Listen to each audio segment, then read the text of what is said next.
में एक बड़ा ही चालाक और ठगी जमींदार रहता था। उसने गांव के लोगों से काफी लूट रखा था। उन्हीं लोगों में से एक कालू नाम का आदमी था जो बहुत गरीब था। जमींदार ने कालू की धीरे धीरे लगभग सारी जमीन हड़प ली थी जिस पर वो तरबूज की खेती करता था।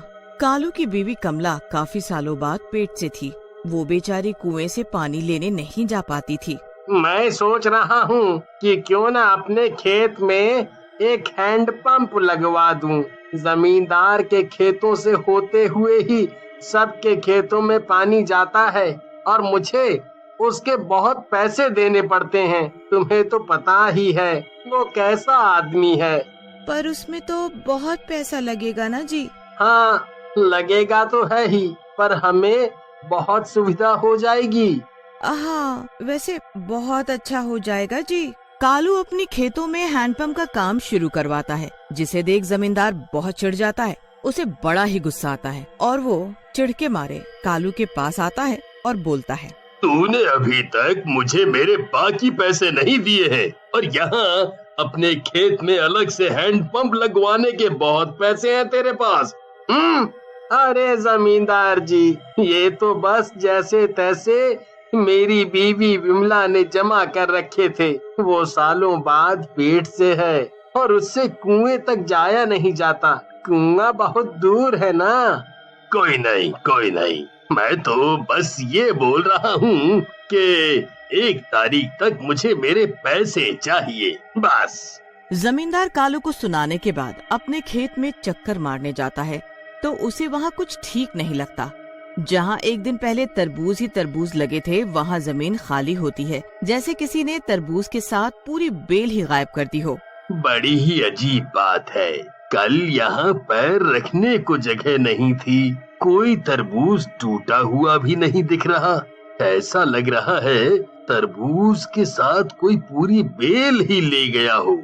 जमींदार सोच में पड़ जाता है, क्योंकि इससे पहले कभी भी उसके साथ ऐसा नहीं हुआ होता। फिर वो अपने खेतों पर ध्यान देता है और घर चला जाता है। अगले दिन जमींदार फिर से वही नजारा देखता है। उसके खेतों के काफी तरबूज गायब होते हैं। जमींदार फिर हैरान हो जाता है। उससे अगले दिन भी वैसा ही होता है। जमींदार बड़ा ही परेशान हो जाता है कि आखिर हो क्या रहा है उसके साथ। वो शाम को जब घर के लिए निकलता है और उसके खेतों की जमीन के नीचे गड्ढे में बैठी एक चुड़ैल तरबूज के मजे ले रही होती है। उसके आसपास इतने सारे तरबूज और उसके छिलके पड़े होते हैं और वो गप गप करके तरबूज खा रही होती है।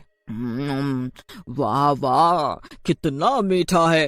कल वाले तरबूज तो मुझे जरा भी पसंद नहीं आए। आज के तरबूज में तो बात ही अलग है। चुड़ैल के सारे तरबूज खत्म हो जाते हैं। फिर वो अपने हाथ को लंबा करती है और जमीन के बाहर निकाल देती है। उसका हाथ आसपास के तरबूजों को बेल के साथ अंदर खींच लेता है। सारे तरबूज चुड़ैल के सामने आ गिरते हैं। अरे वाह, ये तो कितने बड़े हैं। मजा ही आ गया इनको देखकर। अब जरा इनका स्वाद लेकर तो देखूं कि ये मीठे हैं भी या नहीं। चुड़ैल तरबूज खाकर देखती है तो तरबूज बड़ा ही मीठा होता है।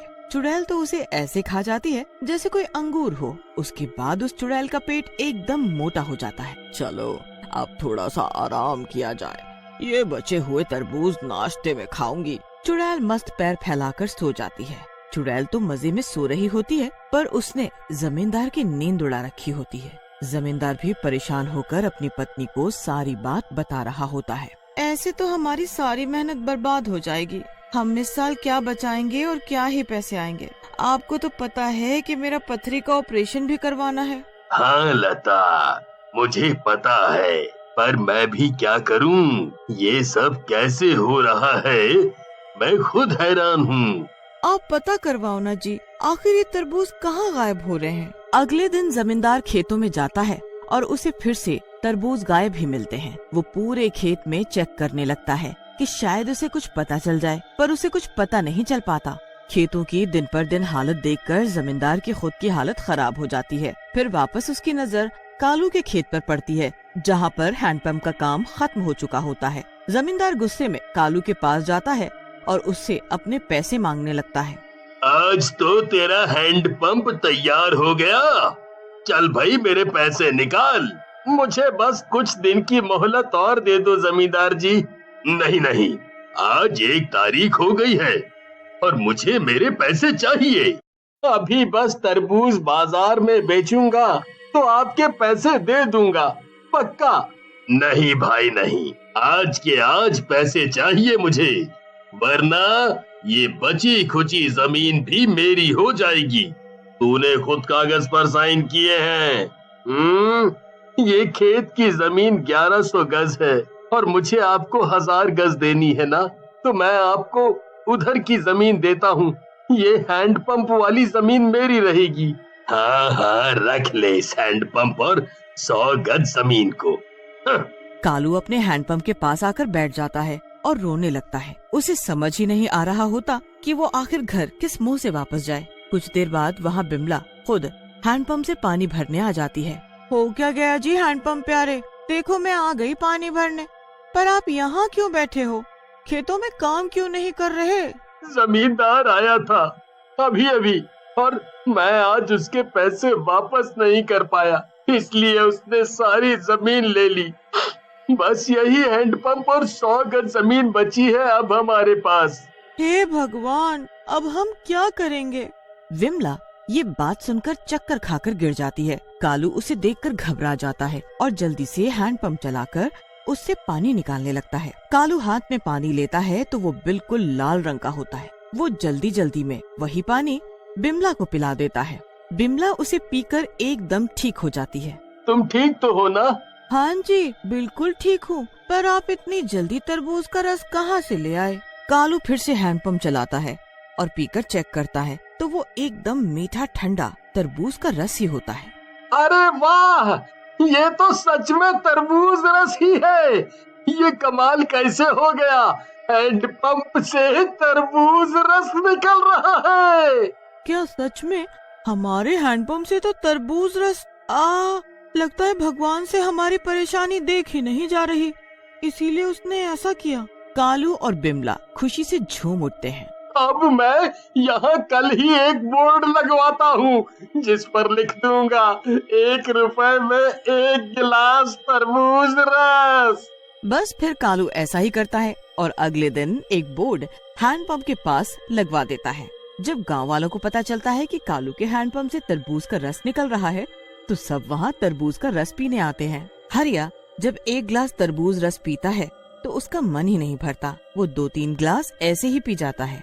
वो क्या, वहाँ आए सभी लोग 2-4 गिलास तरबूज रस पीकर जा रहे होते हैं। धीरे धीरे पूरे दिन में कालू की अच्छी खासी कमाई हो जाती है। अब कालू और बिमला दोनों वहीं बैठकर पैसे गिनने लगते हैं। अजी, ये तो काफी अच्छी कमाई हो गई।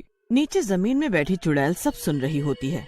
सब कुछ मैंने किया और जरा देखो तो ये लोग भगवान का शुक्रिया कर रहे हैं। हद हो गई, काम कोई और करे और तारीफ किसी और की। भलाई का तो जमाना ही नहीं रहा। कालू और बिमला घर के लिए निकल जाते हैं। उसके बाद चुड़ैल को फिर से तरबूज की भूख लगती है। वैसे वो जमींदार के खेत के लगभग सारे तरबूज खा चुकी होती है और एक कोने में बस कुछ ही तरबूज बचे होते हैं। चुड़ैल उनको भी जमीन के नीचे बैठी बैठी अंदर को खींचने लगती है। इतने में वहाँ कालू और बिमला वापस आने लगते हैं। आप भी बहुत भुलक्कड़ हैं, खाने का डिब्बा वहीं भूल आए। बिमला और कालू खेतों में आते हैं कि उनकी नजर जमींदार के खेतों पर पड़ती है। वो दोनों की आंखें फटी की फटी रह जाती हैं। फिर वो एक दूसरे की तरफ देखते हैं। ये क्या हो रहा है जी? दोनों मिलकर कसकर तरबूज की बेल पकड़ लेते हैं। अब चुड़ैल अंदर से बेल खींचने लगती है और कालू बिमला ऊपर से। अरे ये बेल बीच में कहाँ अटक गई? लगता है बाहर निकलकर देखना ही पड़ेगा। चुड़ैल जमीन के ऊपर आती है तो कालू और बिमला उसे देखकर चिल्लाने लगते हैं। बचाओ बचाओ बचाओ, चुड़ैल चुड़ैल, तुम यहाँ खेतों में क्या कर रही हो? मैं इस खेत के नीचे जमीन में रहती हूँ। मैंने बस तरबूज खाकर अपना पेट भरा है और ये जो तुमने आज इतने पैसे कमाए हैं ना, वो भगवान की कृपा से नहीं बल्कि मेरी मदद से कमाए हैं, समझे? जब मैं जमीन के अंदर बैठकर तरबूज खाती थी तो वहाँ पड़े बीजों से और भी तरबूज निकल आए और उन तरबूजों में एक तरबूज इतना बड़ा है कि तुम सोच भी नहीं सकते। बस फिर वो जो तुमने हैंडपंप लगवाया है ना, वो उसी के ऊपर लगवा दिया और तुम्हारे हैंडपंप से तरबूज रस निकलने लगा। ये सब मेरी वजह से हुआ है। तुम्हारी वजह से ये तो बहुत अच्छा हो गया, वरना आज हम बिल्कुल बर्बाद हो चुके थे। उस जमींदार ने हमारी